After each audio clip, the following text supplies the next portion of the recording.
You are going to reach a very pivotal moment in your relationship where you are going to change. You are going to start saying exactly what's on your mind, exactly what your feelings are, and you're going to stop sugarcoating all of your deliveries on your thoughts and your opinions about things.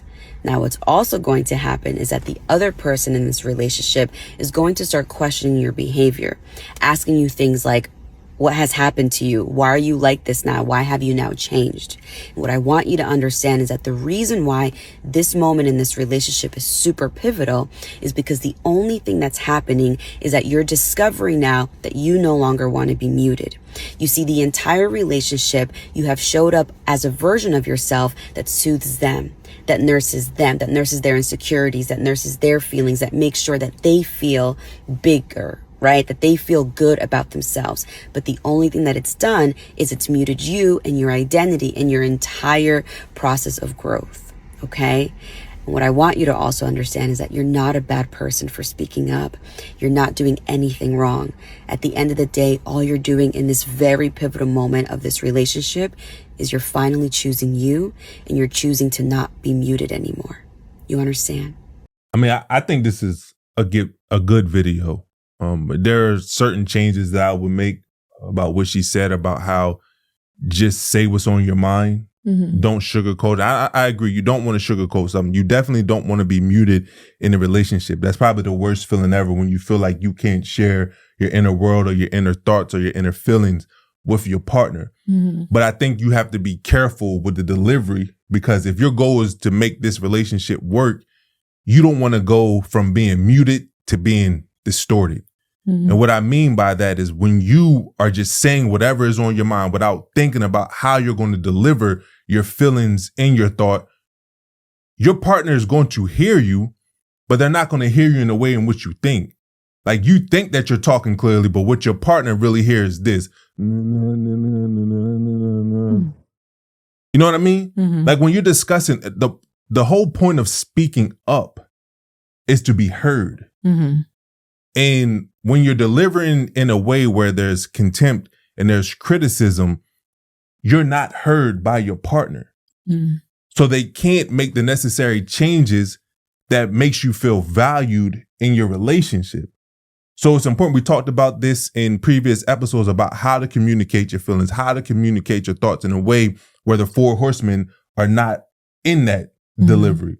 So I think, yes, you do want to speak up.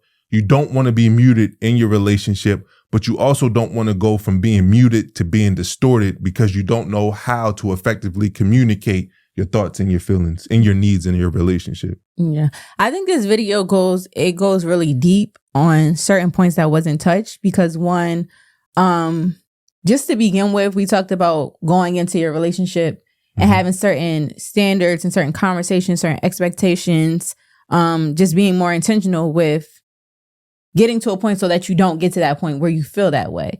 And I think overall that it's that intentionality that you carry that will say, okay, you know what, from the beginning, this is my expectation for our relationship. This is how I want to be treated. This is what I expect. And this is what I'm going to offer as well. So that it kind of alleviates that point where you feel like you've been muted, where you feel like you're undervalued or not appreciated, because you've been having these conversations. You've been, having not just a surface level relationship or kind of like downing yourself for the person, right? And that's what most of the podcast when we talk about is how you can be more attuned and intentional with your partner and not feel like it's just one-sided. Yeah. So I think when you're doing that from the very beginning, it doesn't really leave room for this scenario. Yeah. But when it does show up in your relationship, because maybe this is something that you've been doing for quite some time outside of just romantic relationships, but even in your personal life with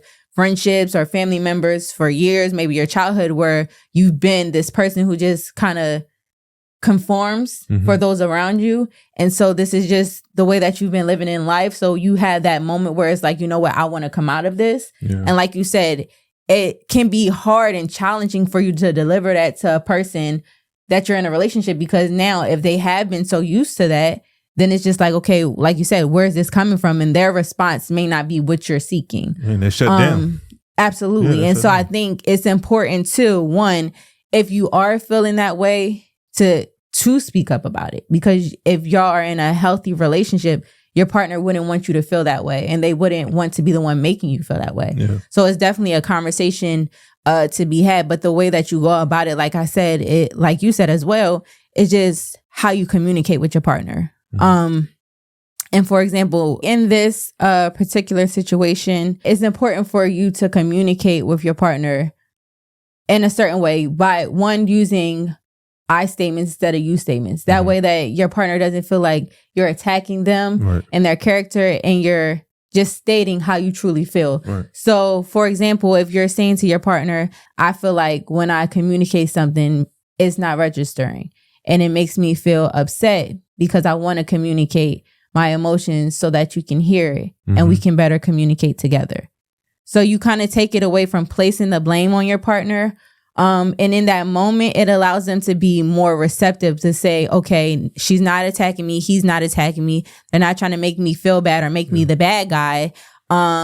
So, okay, now I can listen, because I feel like automatically when someone is you or saying something where you're getting defensive, you stonewall, and it's just like you shut down immediately. Like you don't hear what they're saying, you hear what you want to hear, and it automatically feels like I said, you're stonewalling, but it's like kind of like a punching bag. Like, oh, you're saying this about me and I'm the worst person, this, that, and the third. Use some you statements with me right now. Go through what you just said and use some you statements, because this is what the partner who's expressing themselves think that they sound like when they're just trying to communicate with their partner, but they're using you statements instead of I statements.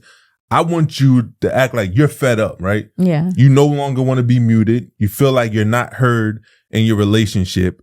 And now you coming to me and you about to let me know how you feel without sugarcoating what you say.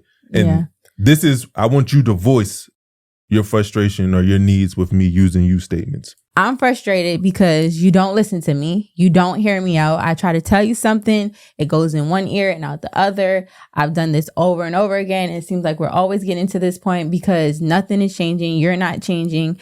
And I just can't do it anymore.